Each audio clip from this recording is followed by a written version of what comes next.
तो फिल्म की शुरुआत किम नाम के एक आदमी से होती है। रोज जब वो बस से उतरता है तो नोटिस करता है कि एक लड़की अपने सामान के साथ बस स्टैंड पर बैठी हुई है। पहले कई दिन तो वो उसे इग्नोर कर देता है, पर बेचारा एक दिन परेशान होकर उससे पूछ ही लेता है कि यहाँ क्या कर रही हो तुम। लड़की बताती है, बस का इंतजार। किम कहता है, जिस बस से मैं उतरा हूँ वो लास्ट बस थी, अब सुबह ही कोई बस आएगी। वो लड़की जिसका नाम ली है किम से सवाल करती है कि क्या तुम मुझे जानते हो। किम उसे नहीं जानता था, इसीलिए नाम में सर हिलाकर ऑकवर्ड होकर वो यहाँ से चला जाता है। लेकिन जब अगले दिन वो यहाँ आता है तो अगले दिन भी उनके साथ वही सब होता है। किम बस से उतरती है, वो लड़की फिर बस स्टैंड पर बैठी होती है। बस चेंज ये था कि आज बारिश भी हो रही थी। किम को उस लड़की पर तरस आ जाता है और वो इस लड़की से कहता है कि यहाँ रुकना तुम्हारे लिए ठीक नहीं, मेरा घर पास में ही है, चाहो तो वहाँ रात गुजार सकती हो। लड़की मान जाती है और किम उसे लेकर अपने घर चला आता है। सीन कट होकर हमें एक नर्स को दिखाया जाता है जो रात में आईसीयू में ड्यूटी दे रही थी। इसी टाइम पर एक अजीब सा आदमी आईसीयू में आने की कोशिश करता है। नर्स ने जब उसे अंदर जाने से मना किया तो उसने बताया कि वो असल में मुर्दा घर जाना चाहता है, यानी उस जगह जाना चाहता है जहाँ पर हॉस्पिटल वाले मरने के बाद लाशों को फ्रीज करते हैं। नर्स उसकी बात का जवाब देती उससे पहले ही एक पेशेंट की तबीयत बिगड़ जाती है और सिचुएशन हैंडल कर जब वो वापस आती है तो देखती है कि वो आदमी वहाँ से जा चुका था। जिसके बाद सीन में हम एक लाइट शॉप को देखते हैं जिसका ऑनर है जंग। जंग से एक कंफ्यूज सा आदमी लाइट लेने आता है। जंग उसे लाइट तो दे देता है, पर अजीब चीज ये लगती है कि जंग उसके कुछ भी बताए बगैर उस आदमी की सारी इंफॉर्मेशन अपने डेटा रजिस्टर में लिख लेता है और तभी उसी शॉप में वही हॉस्पिटल वाला आदमी आ जाता है। जंग उससे पूछता है, मैं आपकी क्या मदद कर सकता हूँ, पर वो आदमी कुछ भी बोले बगैर कंफ्यूजन में ही वहाँ से चला जाता है। अब सीन कट होकर हमें एक स्कूल का सीन दिखाया जाता है जहाँ पर ग्राउंड में एक लड़की एक क्लास पे नजर रखे हुए थी। देखने को मिला कि वहाँ पर हाईजू नाम की एक लड़की बैठी हुई थी। हाईजू भी उसे नोटिस कर लेती है और ऊपर से ही हाई करती है। एक अजीब चीज हम यहाँ पर ये नोटिस करते हैं कि हाईजू को और दूसरी लड़की को यहाँ पर ये सब लोग इस तरह इग्नोर कर रहे थे जैसे वो उन्हें देख नहीं पा रहे हों। हमें दोबारा लाइट शॉप का सीन दिखाया जाता है जहाँ जंग के पास एक आदमी आता है। इस आदमी के आते ही जंग का चश्मा बर्फ में बदलने लगा था। वो आदमी जंग से पूछता है, क्या तुमने एक डॉग देखा है? असल में एक डॉग मुझे बहुत परेशान करता है और मेरे घर के आगे आकर बहुत ज्यादा भौंकता है। जंग उसे मना कर देता है कि मैंने अभी तक किसी डॉग को नहीं देखा, और ये कहते हुए उसने चश्मा उतार दिया था और उसके चश्मा उतारते ही वो आदमी भी वहाँ से चला गया। यहाँ हमें हाईजू के स्कूल को दिखाया जाता है। हाईजू की सारी दोस्तें बातें कर रही थी कि स्कूल में बहुत सारी लड़कियों ने कुछ सोल्स को देखा है। हाईजू भी इन लड़कियों से बात करने की कोशिश कर रही थी, लेकिन बहुत ही अजीब तरीके से वो लड़कियां उसे इग्नोर कर रही थी, उसकी किसी बात का जवाब नहीं दे रही थी, यहाँ तक कि उसके बुलाने पर उसकी तरफ देख भी नहीं रही थी। इतने ही इधर लाइट शॉप के अंदर एक नई औरत आ जाती है जिसका नाम हमें हाईवॉन पता चलता है। वो खामोशी से इस पूरे शॉप को देखती रहती है और फिर एक लाइट को जब हाथ लगाने वाली होती है तो जंग उसे अजीब तरीके से मना करता है और कहता है कि तुम्हें ऐसा नहीं करना चाहिए। जंग का लहजा ऐसा था कि जैसे उस लाइट को टच करने पर वो औरत किसी को मारना चाह रही हो। खैर हाईवॉन यहाँ से चली जाती है और हम इसी रोड पर अब हाईजू को दिखते हैं। रास्ते में बारिश हो रही थी, वो स्कूल से घर वापस जा रही थी। रास्ते में उसे डर लगने लगता है तो वो लाइट शॉप के अंदर आ जाती है और हमें पता चलता है कि जंग हाईजू को बहुत अच्छे से जानता था और वो उसके आने पर खुश भी होता है। जंग यहाँ पर हाईजू को एक कैंडी देता है और ये लोग बातें करना शुरू कर देते हैं। हाईजू बताती है कि वो बहुत ज्यादा डरी हुई है क्योंकि उसने सुना है कि आसपास बहुत सारे भूत रहते हैं। जंग उसे जवाब में कहता है, ये तो इतनी डरने की बात ही नहीं है। अब जंग उससे अजीब से सवाल पूछता है कि क्या तुम अपनी मॉम के साथ रहती हो? हाईजू जब हाँ में जवाब देती है तो जंग उसे एक शॉकिंग बात ये बताता है कि तुम्हें एक गॉड की तरफ से एक गिफ्ट मिला है, तुम भी सोल, स्पिरिट्स और घोस्ट को देख सकती हो। हाईजू एक्साइटेड होकर पूछती है कि अगर मुझे कभी कोई सोल या स्पिरिट दिख भी गई तो मैं किस तरह पहचानूंगी?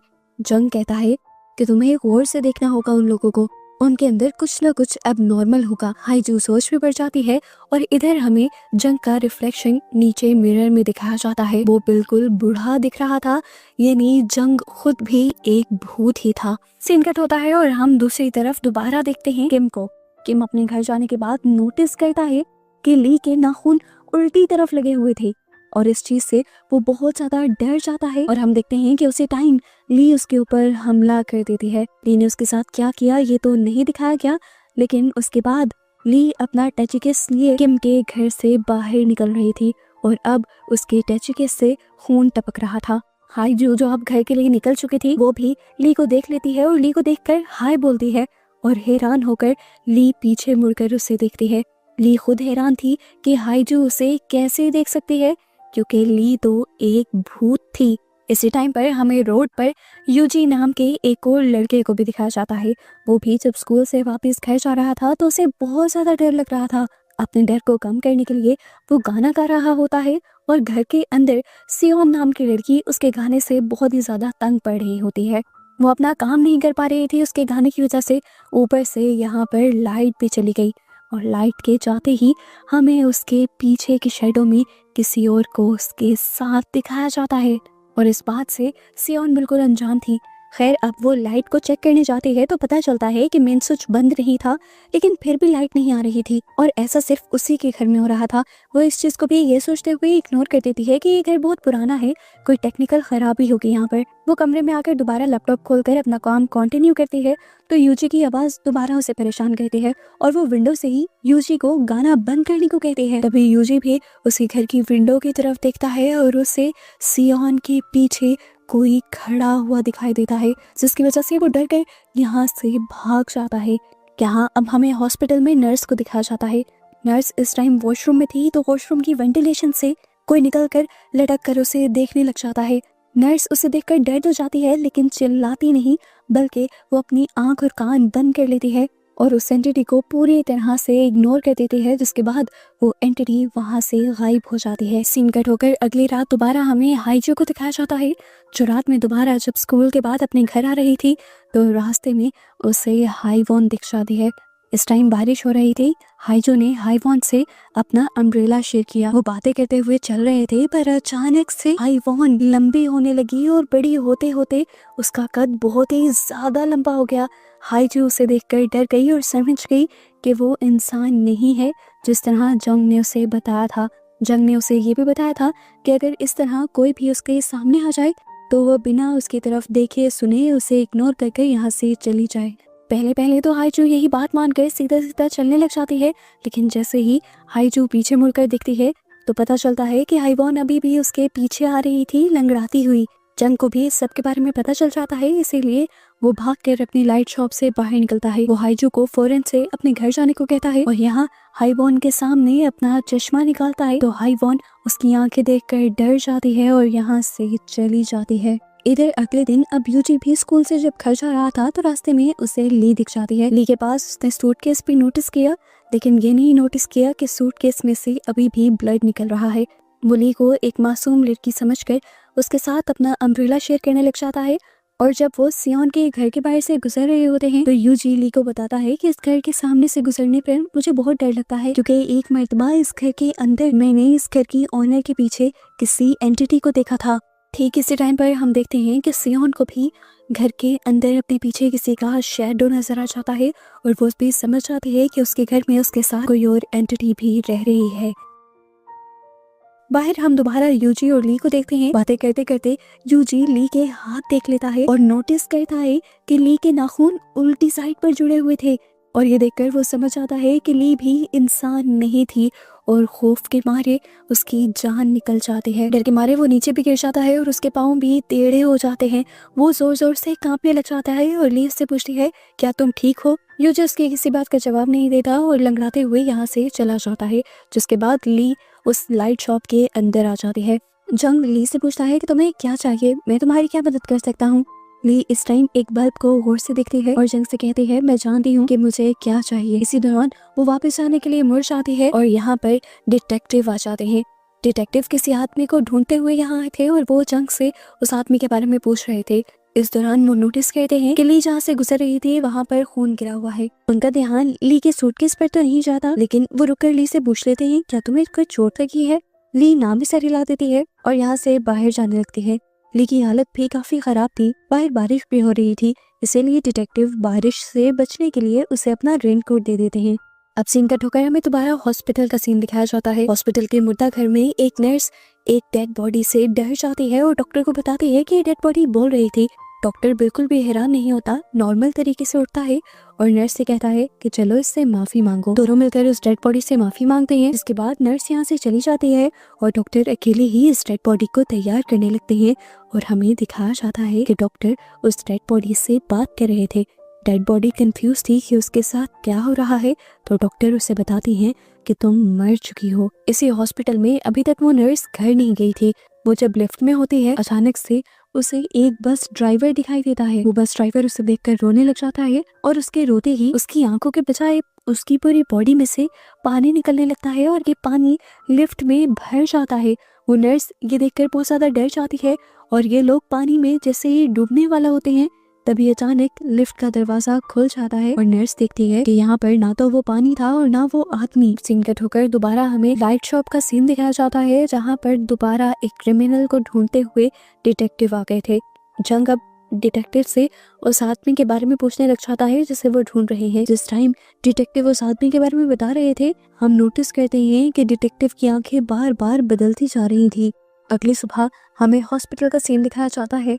नर्स दोबारा अपनी ड्यूटी पर आ जाते हैं और जब वो एक पेशेंट को लिफ्ट के जरिए एक दूसरे रूम में शिफ्ट कर रही होती है, तब वो पेशेंट बताता है कि मुझे हॉस्पिटल में बहुत से ऐसे लोग नजर आते हैं जो बाकी किसी को नजर नहीं आते। नर्स उसे कुछ नहीं बोलती और कहती है कि मैं भी उन लोगों को देख सकती हूँ। ऐसा तब होता है जब हम मौत के मुंह में जाकर दोबारा से जिंदा होते हैं। वो बताती है कि मेरा भी एक ऐसा एक्सीडेंट हुआ था जिसके बाद मैं मौत के मुंह से वापस निकल कर आई थी और तब से मैं भी उन लोगों को देख सकती हूँ, और अगर अब आप ऐसे किसी को देखें तो उसे इग्नोर कर दीजिएगा। इसके बाद नर्स उसे आईसीयू के एक रूम में ले आती है और यहाँ आईसीयू के रूम में हम बहुत सारे पेशेंट्स को देखते हैं जो कि कोमा में थे। हैरानी की बात थी कि ये सारे पेशेंट्स वही कैरेक्टर थे जिन्हें हम काफी देर से इस सीजन में देखते आ रहे हैं। यानी यहाँ पर एक बहुत बड़ा ट्विस्ट ये है कि हम जिन लोगों को देख रहे हैं वो जिंदा नहीं है, असल में उन कैरेक्टर्स की सोल हमें दुनिया में भटकती हुई दिखाई जा रही थी, क्योंकि ना तो वो मरे थे और ना ही जिंदा थे, वो कोमा में थे, इसीलिए उनकी सोल्स दुनिया में भटक रही थी। अब फाइनली हमें हाइजू को दिखाया जाता है। हाइजू हर मर्तबा लाइट शॉप से अपनी मॉम के लिए एक बल्ब लाया करती थी, लेकिन अजीब बात ये थी कि जब भी वो घर पर आकर वो बल्ब लगाती थी, वो बल्ब फौरन से खराब हो जाता था। इस तरह उनकी डस्टबिन के अंदर बहुत सारे बल्ब जमा हो गए थे। हाइजू की मॉम इस टाइम उदास होती है तो हाइजू उन्हें गले लगा लेते हैं और इस टाइम एक बहुत ही अजीब चीज हाइजू फील करती है कि अचानक से उनकी मॉम के अंदर से बहुत से फूलों की खुशबू आने लगी थी। सीन कट होकर हमें असल दुनिया का सीन दिखाया जाता है। हम उस डॉक्टर को देखते हैं जो एक डेड बॉडी को बता रहा था कि तुम मर गई हो। वो डॉक्टर किसी और से नहीं बल्कि हाइजू की मॉम से बात कर रहा था और इस टाइम वो हाइजू की मॉम की ही डेड बॉडी को तैयार कर रहा था। उसकी डेड बॉडी के इर्द गिर्द फूल लगा रहा था, जिसकी वजह से अब हाइजू की मॉम के अंदर से खुशबू आ रही थी। मतलब साफ है कि हाइजू की मॉम और हाइजू भी उस टाइम सोल्स की दुनिया में है। आखिर ये लोग सोल्स की दुनिया में आए कैसे थे? यहाँ पर ये मिस्ट्री खुलती है और कहानी पास्ट में जाती है। हम इस सीजन में दिखाए गए सभी कैरेक्टर्स को देखते हैं जो अपनी अपनी रूटीन फॉलो कर रहे थे। सबसे पहले हम किम को देखते हैं। किम अपने फियांसे से मिलने के लिए जा रहा था और किम की फियांसी कोई और नहीं थी बल्कि ली थी। जिसके बाद हमें हाईवॉन और सियोन को दिखाया जाता है और हमें पता चलता है कि ये दोनों एक साथ ही रहते हैं। और फाइनली अब हम हाइजू और उसकी मॉम को भी देख लेते हैं। हाइजू की मॉम हाइजू का बहुत ज्यादा ख्याल रखती थी। हमेशा हाइजू के डैड उसे लेने के लिए आया करते थे, लेकिन क्योंकि उस दिन हाइजू के डैड बिजनेस ट्रिप पर गए हुए थे तो इसीलिए हाइजू की मॉम खुद हाइजू को लेने आई थी। और यही इस स्कूल से निकलते हुए हमें यूजी को भी दिखा दिया जाता है। यूजी आकर एक बस में बैठता है जिसमें पहले से वही बस ड्राइवर था जिसे हम पहले देख चुके हैं। जिस टाइम वो नर्स के साथ लिफ्ट में था और पानी भरता जा रहा था, इस टाइम ड्राइवर नोटिस करता है कि बस की ब्रेक्स सही से काम नहीं कर रही। फिर भी वो इन्हें रिपेयर नहीं करता क्योंकि बस के निकलने का टाइम हो रहा था। और इस टाइम इस बस में सभी मेन कैरेक्टर्स भी थे। बस चल पड़ते हैं। बारिश हो रही थी। अचानक बस का बैलेंस बिगड़ता है, टायर पंचर हो जाता है, ब्रेक काम नहीं करती और बस जाकर ब्रिज तोड़ते हुए पानी में गिर जाती है। ली जो इस टाइम अगले टर्मिनल पर बस का वेट कर रही थी ताकि उसमें से किम निकले, वो ये एक्सीडेंट देखकर टूट जाती है। एकदम से सबकी जिंदगियां दांव पर लग जाती हैं। इमरजेंसी में सबको हॉस्पिटल लाया जाता है और सबकी हालत बहुत ज्यादा खराब होती है। हमें पता चलता है कि हॉस्पिटल तक आते आते हाइजू की मॉम और हाईवॉन दोनों की ही मौत हो चुकी थी और बाकी सब भी बिल्कुल ठीक नहीं थे। बाकी सब भी कोमा में थे। किम के मॉम डैड इस टाइम बहुत ज्यादा परेशान थे किम के लिए। ली किम की मॉम को मैसेज करती है ली की हालत पूछने के लिए, तो गुस्से में आकर किम की मॉम उसे कह देती हैं कि किम मर गया, क्योंकि वो नहीं चाहती थी कि ली किम के साथ रहे, क्योंकि ली सुन और बोल नहीं सकती थी और उसका इस दुनिया में किम के अलावा कोई और था भी नहीं। किम की मौत की खबर सुनकर वो टूट जाती है और अपनी जान ले लेती है। यानी हमें पता चलता है कि सोल्स की दुनिया में 3 लोग मर चुके थे और बाकी सब जिंदगी और मौत के दरमियान वाले फेस में थे। ली ने सुसाइड की थी और सुसाइड इतने दर्दनाक तरीके से की थी कि उसके हाथ के नेल्स तक टूट गए थे। इसी वजह से सोल्स की दुनिया में उसके नेल उल्टे लगे हुए थे। अब सीन कट होकर दोबारा प्रेजेंट में आ जाता है और हमें वही सोल्स वाली दुनिया दिखाई जाती है। हम ली को उसी बस स्टैंड पर वेट करता हुआ दिखते हैं जैसे वो अपने मरने से पहले कर रही थी। बस में से किम निकल कर आता है। असल में वो किम नहीं है, किम की सोल है, जो अब ये भी भूल चुका है कि ली उसकी फियांसी हुआ करती थी। हर रोज की तरह वो ली को देखता है, ये सोचता है कि ली उसे गौर से क्यों दिख रही है और यहाँ से चला जाता है। हमेशा थोड़ी ही दूर जाने पर किम गिर जाया करता था, क्योंकि असली दुनिया में उसकी दोनों टांगे टूट गई थी। इसीलिए इस सोल वाली दुनिया में भी वो सही से चल नहीं पा रहा था। इस सोल की दुनिया में किम का बार बार बस से निकलना, थोड़ा सा दूर जाकर गिर जाना और ली का फिर उसे संभालना, ये सब एक लूप में चल रहा था। किम हमेशा उसे संभाल कर अपने घर लेकर जाया करती थी और रोज उसकी टांगे सिल दिया करती थी ताकि वो इस सोल वाली दुनिया में भी चल सके और असली दुनिया में भी जल्द ही ठीक हो जाए। यानी ली को जहां हम पूरी मूवी में एक किलर समझते आए हैं, असल में वही किम की सबसे अच्छी हमदर्द थी। सीन कट होकर अब हमें सियोन को दिखाया जाता है जो अब अपने अंधेरे घर में थी।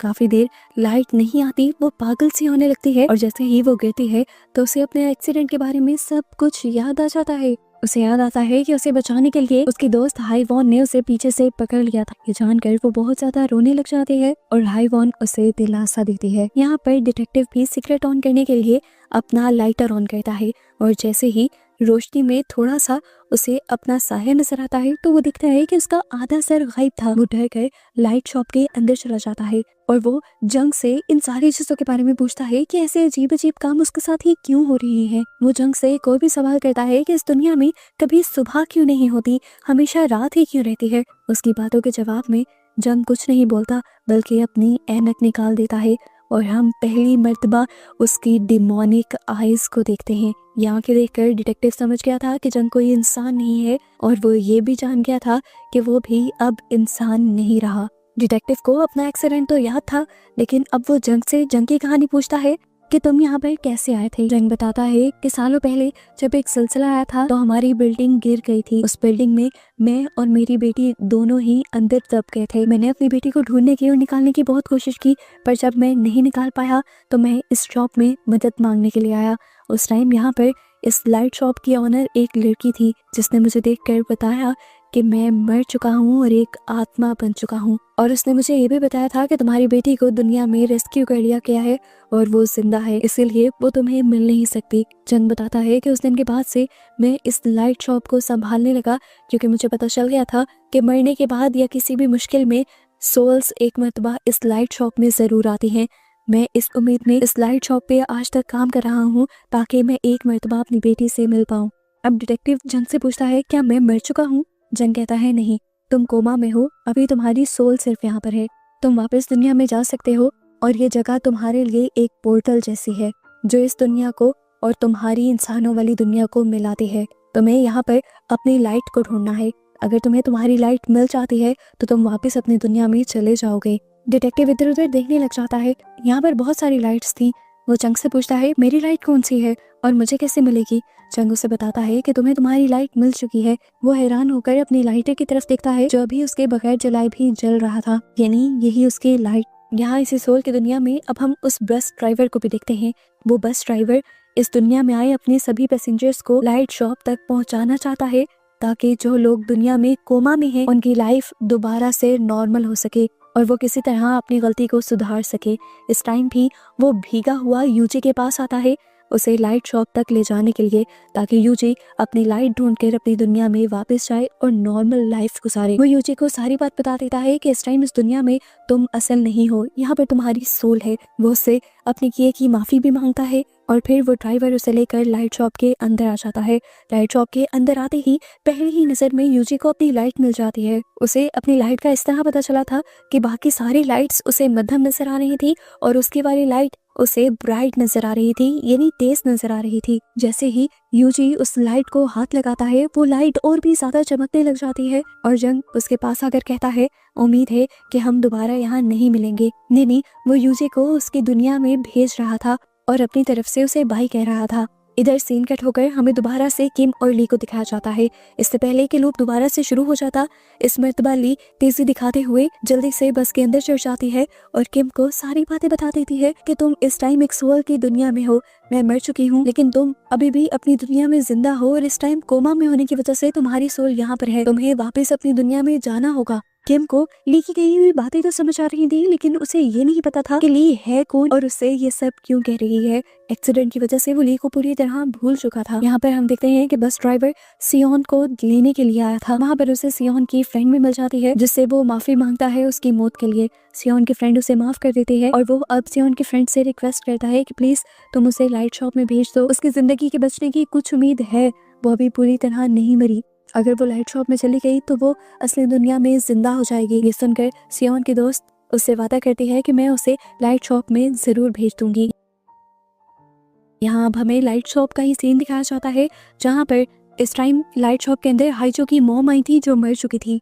वो लाइट शॉप में आई थी ताकि वो अपनी बेटी हाइजो के लिए लाइट ले सके और असली दुनिया में वो कोमा से बाहर निकल सके। लेकिन यहाँ पर जंगू से बताता है कि तुम्हारी बेटी को लाइट लेने के लिए यहाँ खुद आना होगा। यहाँ पर हाइजो की मॉम जंग को देखकर रोने लग जाती है, क्योंकि यहाँ पर एक बहुत बड़ा ट्विस्ट ये भी रिवील होता है कि हाइजो की मॉम असल में जंग की बेटी थी, जो उस दिन उस एक्सीडेंट में जंग से बिछड़ गई थी। वो इशारा करके ये बात जंग को समझा देती है और जंग अपनी बेटी से मिलकर बहुत ज्यादा खुश हो जाता है। फाइनली उसके सालों की मेहनत रंग ले आई थी, उसका यहाँ पे इंतजार रंग ले आया था। वो अपनी बेटी को गले लगा लेता है। जबकि सीन कट होकर हमें यहाँ पर दोबारा से उस बस ड्राइवर को दिखाया जाता है। वो बस ड्राइवर हाइजू से मिलने के लिए आया था। वो हाइजू को सारी बात बता देता है कि किस तरह से उनका एक्सीडेंट हुआ था, वो कोमा में है और इस टाइम उसे लाइट शॉप पर जाना होगा ताकि वो अपनी दुनिया में वापस जा सके। ये सारी बातें जानकर हाइजू को बहुत बड़ा झटका लगता है। हाइजू के साथ इतना कुछ जो अजीब हो रहा था, जिसकी वजह से वो डिस्टर्ब थी, आखिर वो वजह ये थी कि उसकी सोल कभी किसी को नजर ही नहीं आ रही थी। उसे आज समझ आया कि क्यों सभी दोस्त उसे इग्नोर करते थे और क्यों स्कूल में सिर्फ एक ही लड़की उसे देख पा रही थी। वो बहुत ज्यादा घबरा जाती है और घर जाती है, जहाँ पर वो देखती है कि उसकी मॉम उसकी लाइट लेकर आई हुई थी। यहाँ पर हाइजू को ये बात पता चलती है कि उसकी मॉम असली दुनिया में मर चुकी है। ये जानकर वो पूरी तरह टूट जाती है और अपनी लाइट लेकर अपनी दुनिया में जाने से इनकार कर देती है। हाइजू अपने दोनों हाथ बांध चुकी थी, वो लाइट नहीं पकड़ती, लेकिन हाइजू की मॉम उसे गले लगाती हैं, प्यार करती हैं, बहुत सारा समझाती हैं और जबरदस्ती उसके हाथ में उसकी लाइट पकड़ा देती हैं। इधर सियोन की दोस्त ने भी सियोन को वादा कर करके लाइट शॉप भेज दिया था। लाइट शॉप में जाकर सियोन ने देखा कि उसकी लाइट बहुत ही मध्यम थी, यानी उसकी जिंदा बचने के चांसेस बहुत कम थे। अगर वो जिंदा बच भी जाती तो ज्यादा बीमार रहती और वहाँ पर दुखी भी रहती, क्योंकि उसकी दोस्त यहाँ इस दुनिया में थी। इसीलिए वो वापस अपनी दुनिया में जाने से मना कर देती है और अपने घर वापस आ जाती है और अपनी दोस्त को बताती है कि आज के बाद वो कभी यहाँ से नहीं जाएगी। इधर हमें दिखाया जाता है कि ली भी जबरदस्ती किम को खींचते हुए लाइट शॉप तक ले आई थी। किम अभी भी ली को पहचान नहीं पाता, लेकिन ली की बात मानते हुए लाइट शॉप के अंदर जाता है तो उसे भी अपनी लाइट मिल जाती है।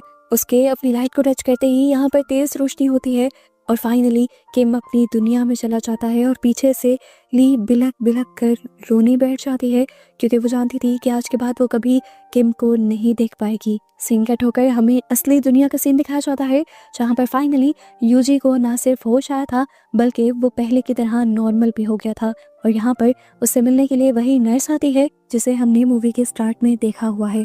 हाइजू भी कोमा से बाहर आ गई थी, लेकिन हाइजू को दूसरी दुनिया में हुआ सब कुछ आज तक याद था। इसी वजह से वो बहुत ज़्यादा दुखी थी, क्योंकि वो आखिरी मर्तबा अपनी मॉम से भी मिलकर आई थी। इस दुनिया में उसे अपनी मॉम की कमी बहुत ज़्यादा फील होती थी। सोल्स की दुनिया में हमें दिखाया जाता है कि वो बस ड्राइवर अब सबसे माफी मांगने के बाद दूसरी दुनिया में भी अच्छे काम करने लगा था। उसने ड्यूटी ले ली थी कि जितने भी लोगों की सोल्स कोमा में उस दुनिया में जाएगी, वो उन सबकी सोल्स को लाइट शॉप तक लेकर जाएगा ताकि वो अपनी दुनिया में जल्द ही वापस जा सके। यहीं इसी दुनिया के अंदर अब लाइट शॉप में जंग के साथ साथ हाइजू की मॉम भी रहती हैं और ये दोनों बाप बेटी इस दुनिया में एक दूसरे से मिलकर बहुत ज्यादा खुश हैं। फाइनली असली दुनिया में हम किम को भी देख लेते हैं, जो कोमा से वापस तो आ गया था लेकिन आज भी उसे ली याद नहीं थी।